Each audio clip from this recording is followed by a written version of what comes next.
Graça e paz, amados, corra linda do Eterno, maravilha do Todo-Poderoso, príncipes e princesas, joias preciosíssimas, mais um Café com Deus com o pastor Maurício Loureiro.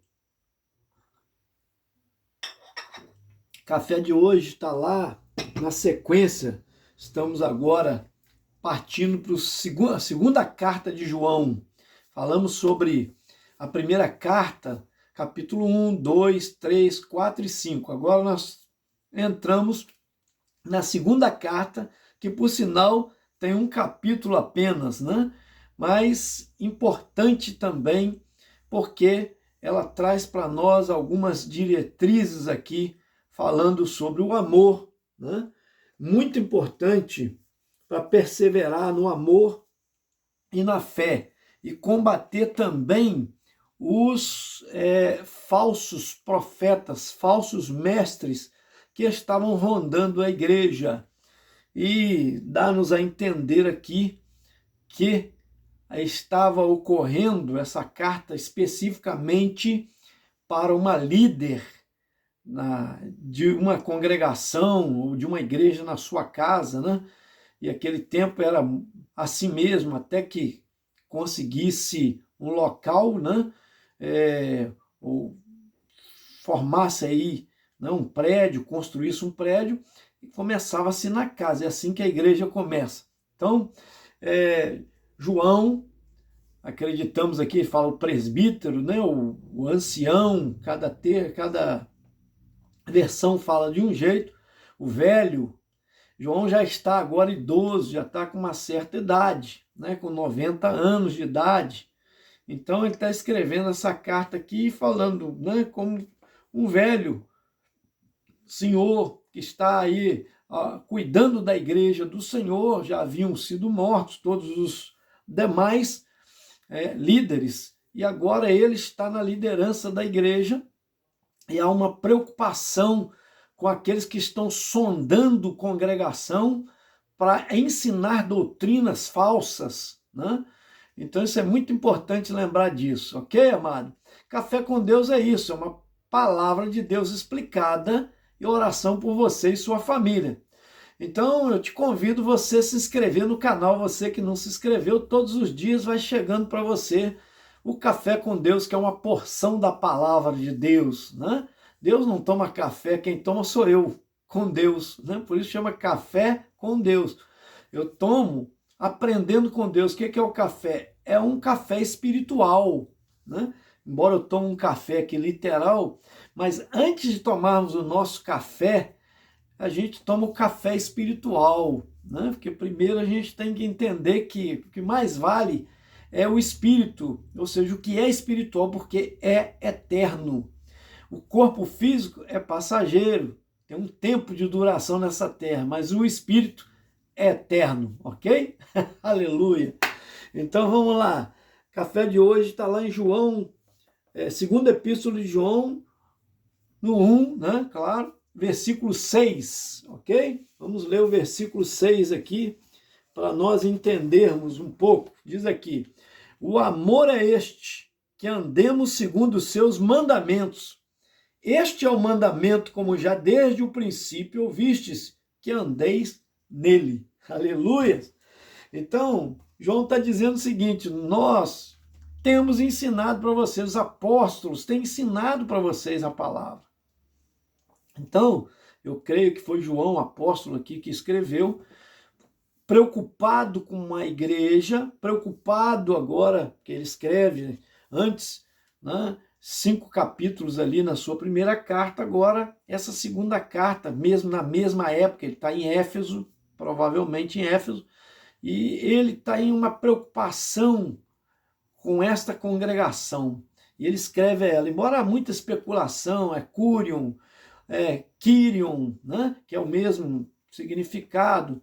Era um nome próprio, o próprio John Wesley achava que era um nome próprio, e vários outros líderes, né, grandes homens de Deus, mas nós entendemos que a melhor colocação é Senhora, né, que está se referindo, que o significado de Kyrios é a mesma coisa, que é Senhora. Então, aqui não está dando nome próprio a ela. Aqui inicia-se a carta dizendo o presbítero, quer dizer, o idoso, o velho, o ancião, né? A senhora eleita e a seus filhos, aos quais amo na verdade, e não somente eu, mas também todos que têm conhecido a verdade. Então ele vai entrar em assuntos para ela, que é uma líder da igreja. A igreja teve muitas lideranças femininas, muitas mulheres que estiveram à frente de congregações, como esta aqui, que a gente não sabe bem o nome, né? Como eu disse, há muitas especulações teológicas que nós poderíamos aqui, né? Tem gente igual electa, eleita, mas tem gente que acha que electa é um nome próprio também, então há muita especulação, mas o fato é que esse ancião, esse homem de Deus que está liderando a igreja agora, né? Lembra que eu comentei num café passado aí, por que que o Senhor, quando ia fazer um milagre, igual aquele que a menina tinha morrido, ele reserva só os 3 com ele, Pedro, Tiago e João, né? E o pai e a mãe da menina. E entrou e fechou a porta. Os outros discípulos ficaram lá fora, e a multidão também, né? E aí ele ressuscitou a menina, dizendo, Tabita cum, quer dizer, menino te mando, levanta. E ela, né, ressuscitou. É lindo isso, porque mas reservado aos 3. Lá no Monte da Transfiguração, quem estava com eles? Justamente Pedro, Tiago e João. Por quê? Porque Tiago foi o primeiro líder que presidiu o concílio. Pedro foi o principal que, né, conduziu, inclusive, a abertura também para os gentios. Ele estava lá na casa de Simão, quando recebeu uma visão de um lençol cheio de animais imundos, e um anjo do Senhor desceu do céu e disse, mata e come, jamais coloquei coisa impura na minha boca, porque ele era do judaísmo, não comia carne de porco, essas coisas eram consideradas impuras. Aí o anjo disse que Deus santificou, não se torna impuro. A visão era falando sobre aquilo que eles achavam, a visão que eles tinham dos gentios, que achava que o evangelho, o Messias, as boas novas do Filho de Deus era só para os judeus. E aí o Senhor está dando uma lição para eles, é para todo mundo, é para os gentios. E a porta se abriu da pregação aos gentios, embora quem mais pregou aos gentios foi o apóstolo Paulo.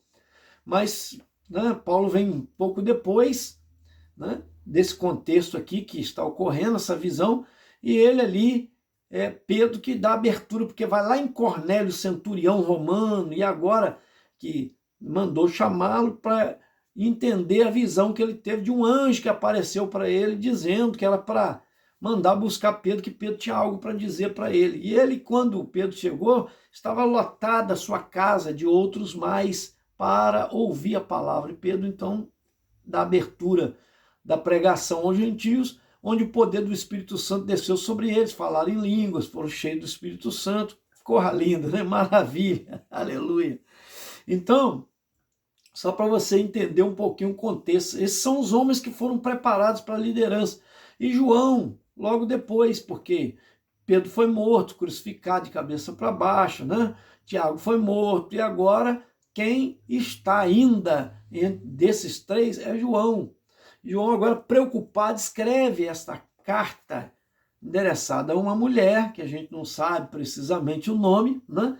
Mas o importante da carta é entender que ele está preocupado em que a igreja, aqueles homens e mulheres ali, principalmente os filhos dela, que ajudavam ela no evangelho, deveriam permanecer no ensino dos apóstolos, no amor fraternal que eles ensinaram, praticando a hospitalidade, mas não a hospitalidade a falsos mestres, que não recebesse na sua casa. Ele fala isso, né? Se você ler, que são 13 versículos, né?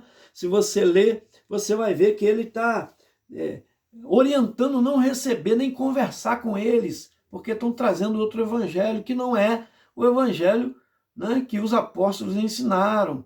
Então nós estamos fundamentados sobre o ensino de Jesus e dos apóstolos. Jesus é a base, né?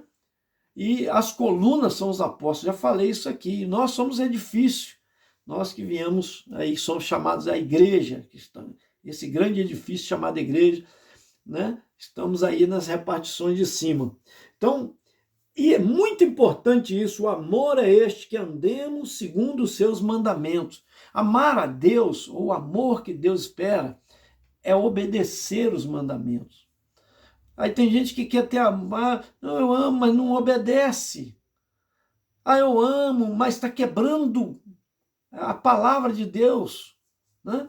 Igual tem gente que rasga a Constituição constantemente, tem gente que está rasgando as Escrituras, quebrando conceitos que a palavra condena. Tem coisas que a palavra condena, aí tem gente que, por misericórdia do outro, não vou brigar com a pessoa, não vou falar, eu não vou chatear, né? Aí o que acontece? Porque eu amo. O amor tem compromisso, amor tem correção, amor tem limites, né? Barreiras, vamos pôr, a gente não pode ultrapassar os limites, nem a pessoa também o nosso. Então, é o conceito de Deus. A Bíblia diz, não remova os marcos antigos, quer dizer, aquela marcação do que pertence, do que é a parte santa, nós não podemos desfazer do que é santo, amém? Nós temos que valorizar isso, os ensinos que foram nos dados.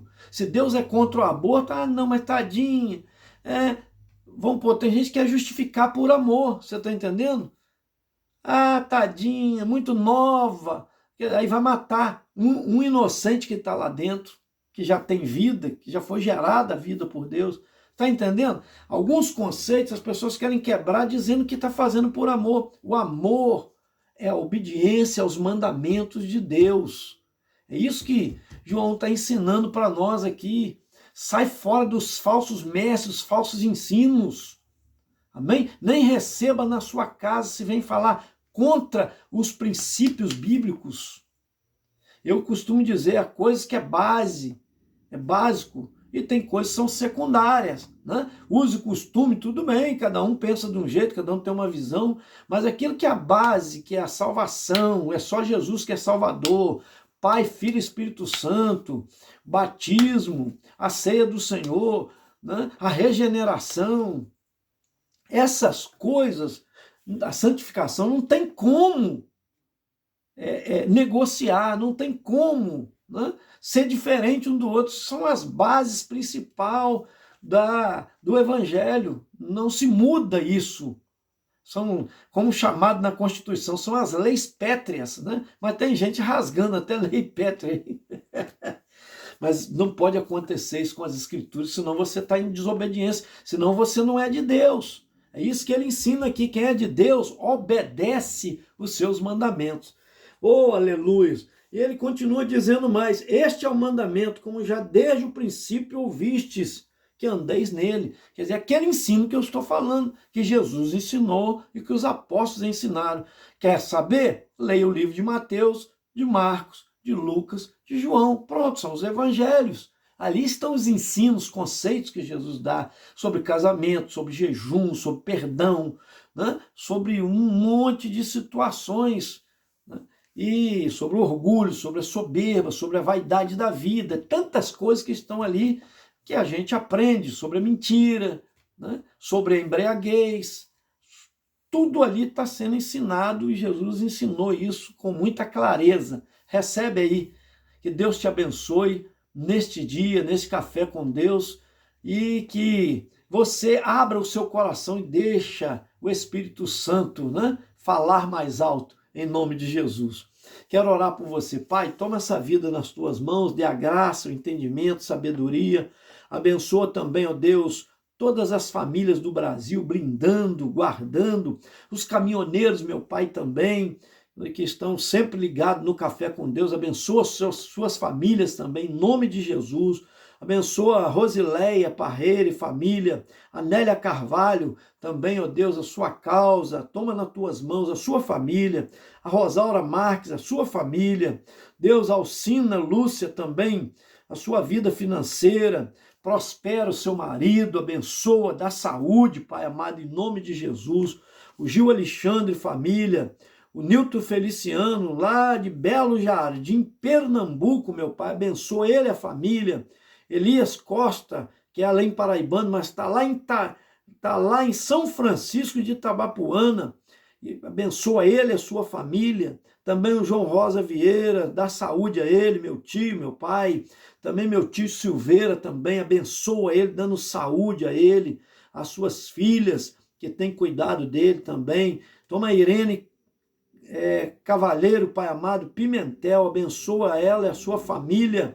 O Luiz Sobrinho, também de Botucatu, São Paulo, abençoa ele e a sua família. O Marcos Arouca também, ó Deus amado, a sua família, ele que é lá de Lins, São Paulo, em nome de Jesus. Esse foi mais um Café com Deus. Gente, senta o dedo aí, me ajuda aí compartilhando, se inscreve no canal, hein?